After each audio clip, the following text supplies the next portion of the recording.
آپ پر قرآن اتارا جو ہر چیز کا روشن بیان ہے۔ 8ویں آیت، ما فرطنا فی الکتاب من شیء، ہم نے اس کتاب میں کوئی شے اٹھا نہ رکھی، یعنی سب بیان ہو گئی۔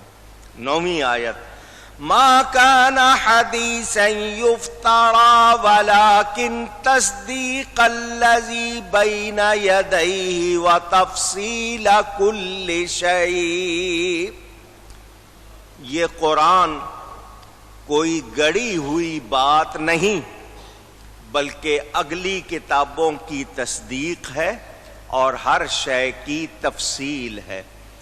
ان 3 آیتوں سے پتہ چلا کہ قرآن میں ہر شے کا روشن بیان ہے اور وہ بھی تفصیلی۔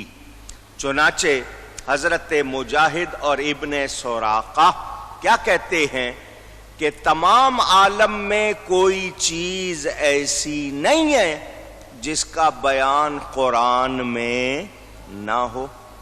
تو جب یہ پتہ چل گیا کہ قرآن میں ہر شے کا روشن اور تفصیلی بیان موجود ہے،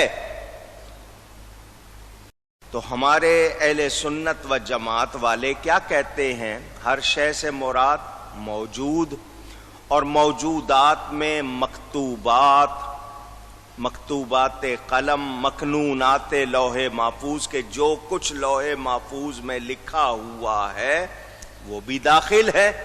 تو قرآن عظیم میں روشن بیان ہو گیا لوح و قلم سب کا۔ تو اب قرآن سے پوچھتے ہیں کہ تجھ میں کیا ہے؟ تو قرآن میں کیا کیا محفوظ ہے؟ کل صغیر و کبیر مستطر، ہر چھوٹی اور بڑی چیز لوح محفوظ میں لکھی ہوئی ہے۔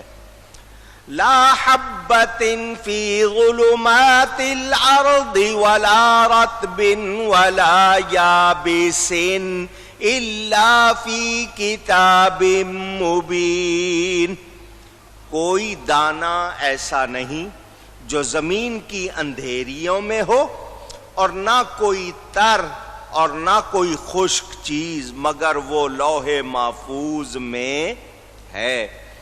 وَلَا أَصْغَرَ مِنْ ذَلِكَ وَلَا أَكْبَرَ إِلَّا فِي كِتَابٍ مُبِينٍ، اور ذرہ سے چھوٹی اور بڑی کوئی ایسی چیز نہیں جو لوح محفوظ میں نہ ہو۔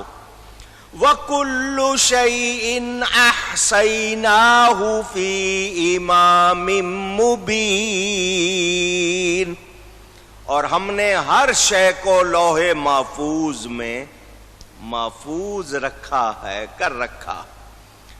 4 آیتیں میں نے آپ کے سامنے پڑھی، ان سے کیا ثابت ہوا کہ روز اول سے لے کر روز آخر تک جو کچھ ہوا اور جو کچھ ہوگا لوح محفوظ میں سب لکھا ہوا ہے۔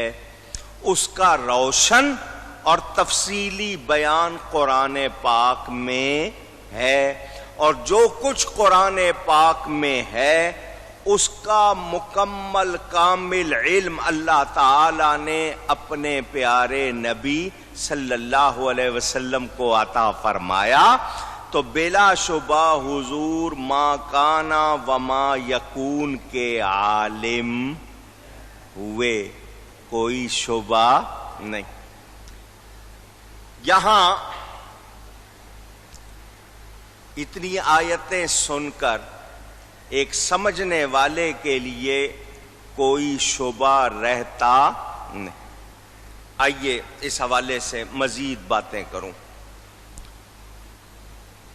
آپ نے یہ سنا کہ اللہ تعالی اپنے خاص غیب میں سے جس قدر چاہتا ہے اپنے پسندیدہ رسول پر ظاہر فرماتا ہے، ان کو سکھاتا ہے، بتاتا ہے۔